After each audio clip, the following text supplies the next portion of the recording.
ইয়া মুহাম্মদ ইরফা রাসাকা, ওরে আমার আপনার হাবিব, ওরে আমার মুহাম্মদ, ও আমার পয়গম্বর, মাথা ওঠাও। এইভাবে চোখের পানি ছেড়ে আর কাঁদবে না, এইভাবে সিজদায় পড়ে আর কাঁদবে না। হাবিব আপনি মাথাটা ওঠান, আপনি মাথা ওঠান। কুল আপনি বলেন তাসমাও, আপনার শোনা হবে। আপনি যা বলবেন তাই শোনা হবে। আপনি সাল চান তো তাও দেওয়া হবে। হাবিব আপনি যা চাইবেন তাই আপনাকে দেওয়া হবে। এবং ইসফা আপনি সাফাত করেন তো সব আপনার সাফাত কবুল করা হবে। আল্লাহ পাক কথা করে বলবে, হাবিব আপনি সিজদায় পড়ে আর এমন করে কাঁদবেন না। সারা জিন্দেগি কেঁদেছে আমার নবী উম্মতের মায়ায়, সারা জিন্দেগি দুনিয়াতে কেঁদেছে। কাঁদেননি? সারা জিন্দেগি কেঁদেছেন, এখনো নবী উম্মতের চিন্তায় আপনার কাঁদেন। আহারে সেই নবীকে চিনতে পারবো না। আমার নবী আপনার বারে আছে, ওই জায়গায় কেঁদে বলবে, আমার আল্লাহ পাক বলবে, আল্লাহ বলবে, ওগো আমার হাবিব, ওগো আমার বন্ধু, এইভাবে আর কাঁদবেন না। মাথা ওঠান, আপনি বলেন, যা বলবেন শুনবো, যা চাইবেন দেব। আপনি সাফায়াত করবেন, আমি আল্লাহ পাক আপনার সাফায়াত কবুল করব। আল্লাহর নবী বলে, ফাকুলু আমি বলবো, ইয়া রাব্বি উম্মতি উম্মতি, হায় আল্লাহ আমার উম্মতের কি হবে? আমার উম্মত, আমার উম্মত, আমার উম্মতকে আমার হাওয়ালায় করে দাও। আমার আল্লাহ পাক ডাক দিয়ে বলবে, ওগো হাবিব শুনে রেখে দাও। ফায়ুকাল, আল্লাহর তরফ থেকে আওয়াজ আসবে, ইনতালিক হাবিব চলে যান। ফাখরুজ বের করেন, মান কানা ফি কলবিহি মিসকালা শাইরাতি মিনাল ঈমান।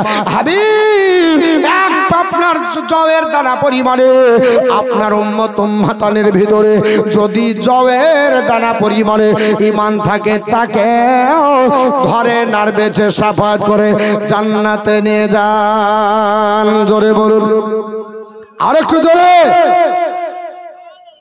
আর কিয়ামতের কঠিন দিন দয়ার নবী নিজের উম্মত আনবেন গাছে।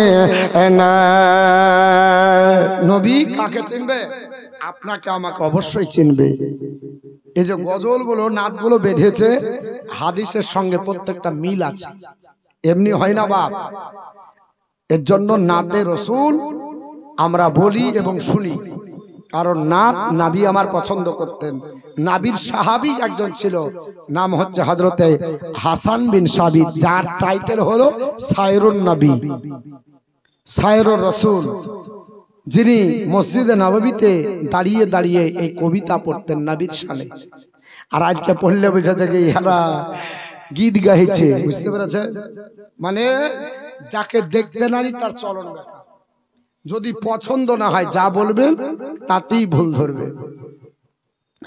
আর কিয়ামতের কঠিন দিনে দয়ার নবী নিজের উম্মত আনবেন গাছে।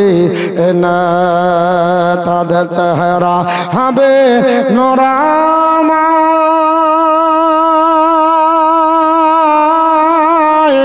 যারা নবীর দরদ গায়, দাঁড়িয়ে ফিরিয়া যাবে না তারা দজ ক্ষমা আঝার। ইয়া রাসূলুল্লাহ উম্মত হইয়া ডাকে তোমায়, সাড়া দাও না গয়াবার। নবী হবেন জাহাবিন্দার, দাঁড়িয়ে কষ্ট দেখিবেন না গনে রহমতের ভান্ডার। জোরে বলে সুবহানাল্লাহ। আর নবী হবেন জাহাবিন্দার, দাঁড়িয়ে কষ্ট দেখিবেন না গনে রহমতের ভান্ডার। নবী কাঁদবেন যারে যার, এরা সবাই গুনাহগার।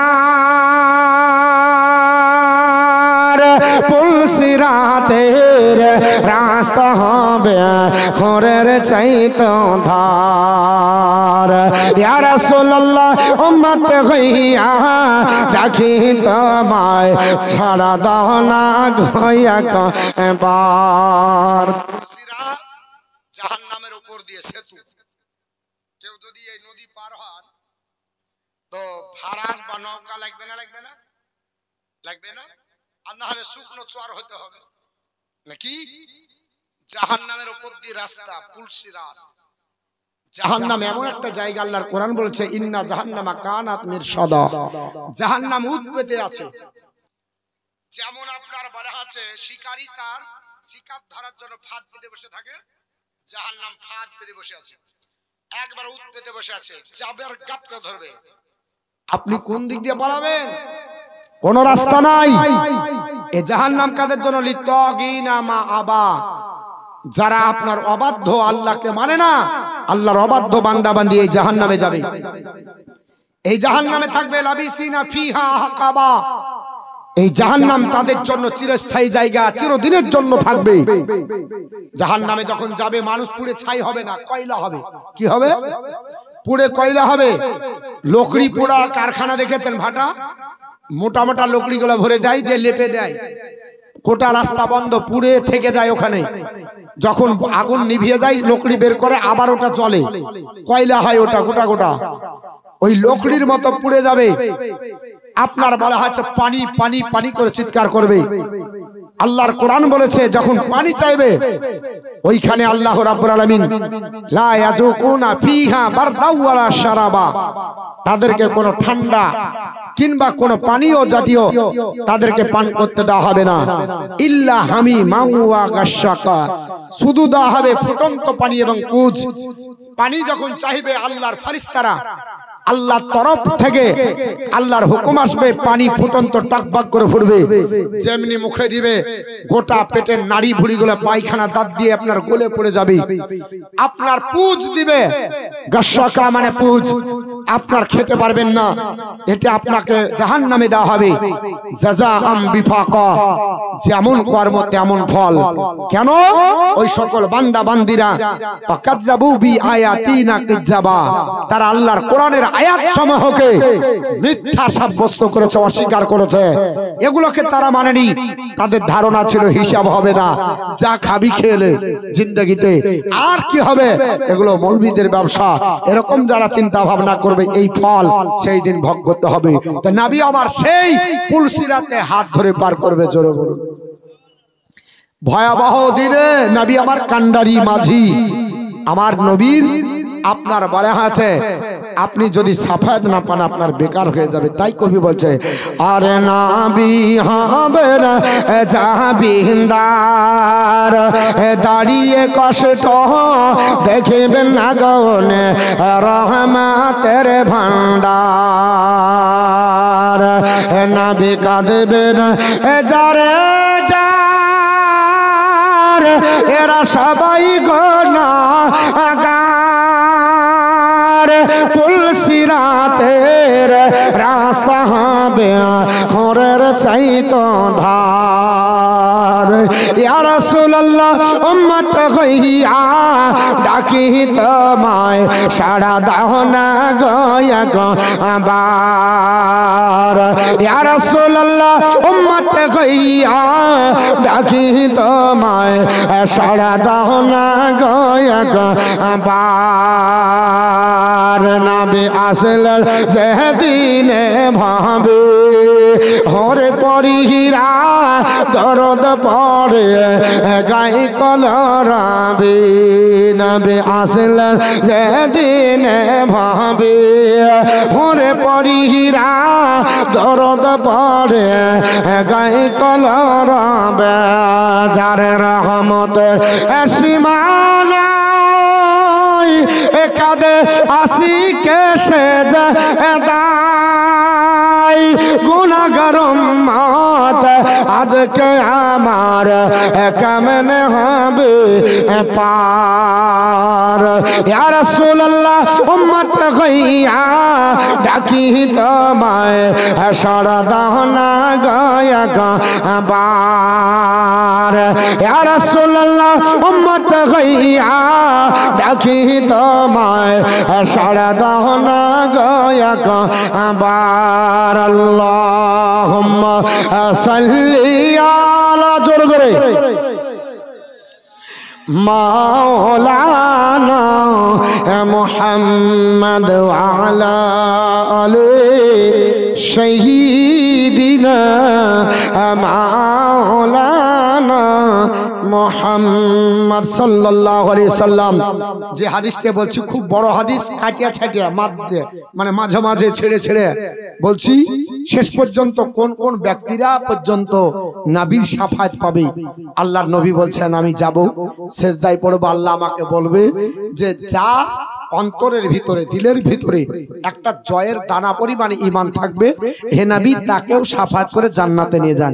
এর চাইতে কম পাবে কি পাবে না? এর আপনার তার চাইতে কম পাবে কি পাবে না? এরকম করে কোন কোন পর্যায়ের লোক আপনার নবীর শাফায়াত পাবে এবং কারা কারা করবে ইনশাআল্লাহ বলবো। তবে আপনার যেহেতু আপনার এই হাদিসটা লম্বা, তো হাদিসটা কি বলবো বলবো তার একটা 10,000 টাকা দেন। একজন ব্যক্তিদের একটা আল্লাহর বান্দাবান্দি 10,000 টাকা দেন। মাদ্রাসা জালসা আলিম উলামারা শাফায়াত করবে কিনা আমি আপনার হাদিস বলে দিই। হাদিসটি ইবনে মাজাহ শরীফে এসেছে, মিসকাত শরীফে হাদিসটিকে নকল করা হয়েছে। হাদিসের রাবী বিখ্যাত সাহাবী, জান্নাতি সাহাবী, দুনিয়াতে যার ব্যাপারে নবী জান্নাতের ঘোষণা দিয়েছে, তার নাম হলো ওসমানে গনি রাদিয়াল্লাহু তাআলা আনহু। আল্লাহর নবী ডাক দিয়ে বলছেন আমার সাহাবারা শোনো, আমি বলছি পৃথিবীর জমিনে হাসরে আপনার হাসরের ময়দানে ইয়াসফাউ ইয়াউমাল কিয়ামাতি সালাসাতুল আমবিয়া ও সুম্মাল উলামা ও সুম্মা শুহাদা। আমি তো আছি, কিন্তু নবী আমার বলছে কিয়ামতের দিন হাসরের ময়দানে ভয়াবহ দিনে প্রত্যেক নবী শাফায়াত করবে। জোরে বলো সুবহানাল্লাহ। আলিম উলামারা শাফায়াত করবে, শহীদেরাও শাফায়াত করবে। জোরে বলুন, আলিমেরাও শাফায়াত করবে। আজ আপনি আলিম পড়াচ্ছেন, আলিমদের খাবার দিচ্ছেন, এরা কিভাবে শাফায়াত করবে, কি সিস্টেমে আপনি দাবি করবেন ইনশাআল্লাহ বলবো। তবে একটা আল্লাহর কোন বান্দা বান্দি 10,000 টাকা দিতে পারবেন? একজন আপনার হাতটা বাড়াবেন, যদি না দেন তাও বসে থাকবেন, কারণ আমাদের এই জালসা চলবে ইনশাআল্লাহ আপনাদের ধৈর্য মোতাবিক। আমাদের আরো বড় বড় বক্তারা ওনারা আছেন, আর আমাকে এই টাইমে প্রতিদিন দেওয়া হয়, মানে প্রতিদিন লাই, প্রতিদিন আপনার মানে প্রায় বছর, কয়েক বছর থেকে, প্রতি বছর বললে তো হবে না, কারণ আমি তো 3 দিনের বক্তা। আজ থেকে মোটামুটি 4-5 বছর থেকে আমি আপনার লাগাতার এই টাইমেই পাই, আর কন্টিনিউ চলছে। কতদিন রুজি আছে জানি না। আপনাদের কাছে বক্তৃতা করার পরে কিছু চাই আর আপনারা দেন, এটা একটাই কারণ।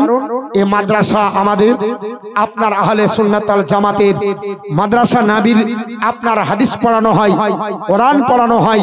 এই মাদ্রাসায় আদর্শর আপনার কারখানা। এই মাদ্রাসা থেকে আপনার আমার ঘরের ছেলে শিক্ষিত হবে, কোরআন পড়বে। নবী আমার বলেছেন মান কারা আল কোরআনা ওয়া আমিলা বিমা ফিহি উলবিসা ওয়ালিদাহু তাজান ইয়াউমাল কিয়ামাতি তাওহু আহসানু মিন দাওইশ শামস। যে কোরআন পড়ে, ওর উপর আমল করে, কিয়ামতের দিন ওই ব্যক্তির পিতামাতার মাথার উপরে আল্লাহ নূরের টুপি পরাবে।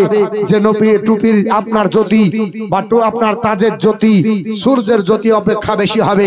হাসরের ময়দানে আলিমের দিনের বাপের কদর হবে, মায়ের কদর হবে। তারা জায়গির যারা হবে তারা কি পাবে, দান করবে যারা তারা কি পাবে ইনশাআল্লাহ এই হাদিসটাও বলে দিব। একজন আল্লাহর বান্দা বান্দি কেউ আছেন 10,000 টাকা বাবার নামে, মায়ের নামে, আত্মীয় স্বজন গহীন অন্ধকার কবরে যারা চলে গেছে তাদের জন্য একটু দোয়া হবে। একজন আল্লাহর কোন বান্দা বান্দি হাতটা উঠাবেন যে আজকে মাদ্রাসায় আপনারা জিমুসান জালসা, এই মাদ্রাসায় 10,000 টাকা দিয়ে আমি আপনার বলা হয়েছে আল্লাহর কাছে শুকরিয়া আদায় করি, আল্লাহ এটাই যেন আমার জীবনের আপনার বলা হয়েছে আপনার ওসিলা হয়ে যায়, আমার নাজাতের কারণ হয়ে যায়, আমার নাজাতের যার পাহারাদার হয়ে যায়। একজন আল্লাহর বান্দা 10,000 টাকা দিতে পারবেন? একটু চট জলদি বলতে পারবেন? বেশি আপনাদের কাছে সময় নষ্ট করব না। আমি বড় হাদিস ভাগ দিলাম, আল্লাহ পার্সেন্টেজ বোঝে না। বলে 3 ভাগ দিলাম, বলে আল্লাহ পার্সেন্টেজ বোঝে না। বলে 4 ভাগ দিলাম, আমি পার্সেন্টেজ বুঝি না। আমার আল্লাহ পাক এই করে বাড়াতেছে। হঠাৎ করে হযরত আপনার ওমরে ফারুক আজম রাদিয়াল্লাহু তাআলা পিছন থেকে ডাক দিল, ও নবীর আপনার বলা হাজাবে আমি এতক্ষণ পর্যন্ত আমাদেরকে দাঁড়িয়ে রেখে দাও, আমরা যাব, বিদায় তো হয়নি। হযরতে আপনার বলা হাজা ওয়াইস করলে তিনি ছিলেন একজন তাবি, আর হযরতে ওমরে ফারুক আজম এবং আপনার আলীরা ছিলেন সাহাবী। উনি জানেন সাহাবীর কতটা মর্যাদা। আমার নবী বলেছেন আসহাবু কান্নুজুম, সাহাবারা হলো আকাশের তারকা সমতুল্য। ভাবি আইয়িহিম ইক্তাদাইতুম ফাহতাদাইতুম, এই সাহাবাদের মধ্যে যে একজনকে পেয়ে যাবে তাদের মতো পথের উপর চলবে, তারা হেদায়েত পেয়ে যাবে। জোরে বলুন সুবহানাল্লাহ। আয়েশ কুরআনে জানে আমি যতই নবীর প্রেমিক হযরত ওমরের সমান মর্যাদা আমার নয়, হযরত আলী ও মুর্তজার সমান নয়। তাড়াতাড়ি সিজদা থেকে বলে হুজুর আমাকে ডাকলেন? বলে হ্যাঁ। বলে আপনি আপনার এত আপনার দেরি কেন? বলে হুজুর সিজদায় পড়ে আমি আল্লাহর নবীর গুনাহগার উম্মতানির সার্টিফিকেট চাইছিলাম, আল্লাহর কাছে জান্নাতি ঘোষণা করতেছিলাম। আমার আল্লাহ আপনার ঘোষণা দিয়েছে এই পর্যন্ত, হুজুর যদি না আসতেন আমি আল্লাহর নবীর গুনাহগার উম্মতানিকে জান্নাতি বানাতাম। আমার নবী জুব্বা দিয়েও উম্মতের কথা ভাবছে যে আমার ওয়াইসের কাছ থেকে একটু দোয়া নিও। হাদিসে বলছে বানি ইসরাইল গোত্রে, এই বানি তামিম গোত্রে যত লোক হবে তার চাইতে বেশি সংখ্যক লোককে হযরত ওয়াইস কারনী সাফাত করবে। এই হাদিসে এটাও আছে বুজুর্গদের দিন করবে। আগো তারপরেও কি আমরা এই মাদ্রাসার জন্য হাসি বলছে কত 2000 টাকা আল্লাহ দান কবুল করেন, হায়াত দারাজ করেন, রুজি রোজগার করেন। তাজেল 500 টাকা। মা বোন আপনারা 2000 যদিও না পারেন 1000 টাকা করে দিতে পারবেন না? বাৎসরিক জালসা আমার 10টা মা 1000 টাকা করে পাঠান। এই মাদ্রাসার জালসা এটা একটা বাৎসরিক জালসা। আব্বাজান কেউ পারলে না 2000 টাকা দিতে পারবো না? এতক্ষণ পর্যন্ত মনটা আপনাদের চাইছে না গো? 2000 টাকা দেওয়ার মতো কারো মানসিকতা নাই? একটু বিবেককে প্রশ্ন করেন যে আমরা কোন জায়গায় আছি যে 2000 টাকা আপনার দিতে পারছি না। করোনার সময় মাদ্রাসা যখন বন্ধ হচ্ছিল, বুঝে কে বন্ধ করবে রে? আব্বার নামে 500 টাকা একজন মা, আল্লাহ দান কবুল করুন, হায়াত দারাজ করেন, রুজি রোজগার বরকত দেন। সাদেক মন্ডল সাহেব 2000 টাকা। নারে তাকবীর, নারে সালাত। মাসলা কালা হযরত সাদেক মন্ডল সাহেব 2000 টাকা দাতা। জোরে বলেন জিন্দাবাদ। আর একটা কেউ হবে একটু 3 নম্বরে দেখতে চাই। 2 জন হয়েছে। কি নাম? কুরবান শেখ, কাপাস ডাঙ্গা বাড়ি, 500 টাকা দান করেছে। আল্লাহ দান কবুল করুন, আল্লাহ হায়াত দারাজ করে দেন, রুজি রোজগার বরকত দেন, আল্লাহ জমিনি বালা জফিনে দাফন করে দেন। আর একটা আপনার 3 নম্বরে 2000 টাকা কেউ একটু হাতটা বাড়াবেন। আল্লাহর কোন খাস বান্দা আব্বা মা আত্মীয় স্বজন জীবন যাপনের জন্য একটু চট জলদি আসবেন। সানোয়ারা বিবি আর জেরবানো বিবি 2 জন মিলে 500 1000 দিয়েছে। আল্লাহ তাদের দান কবুল করুন, আল্লাহ হায়াত দারাজ করেন। আমি ইনশাআল্লাহ দোয়া করব। 5 জন ব্যক্তিকে নিয়ে একটু 2000 টাকা করে চেয়েছি। জালালউদ্দিন শেখ 500 টাকা দান করেছেন, আল্লাহ দান কবুল করুন। একজন আল্লাহর বান্দা 3 নম্বরে কে 2000 টাকা দান করবে একটু আপনার হাতটা বাড়ান। আজকে যদিও না পারেন আপনি লিখিয়ে রাখেন, পরে দিয়ে দিবেন। যে আপনার আজ যদি আপনার না হয়, যদি টাকা না থাকে আপনি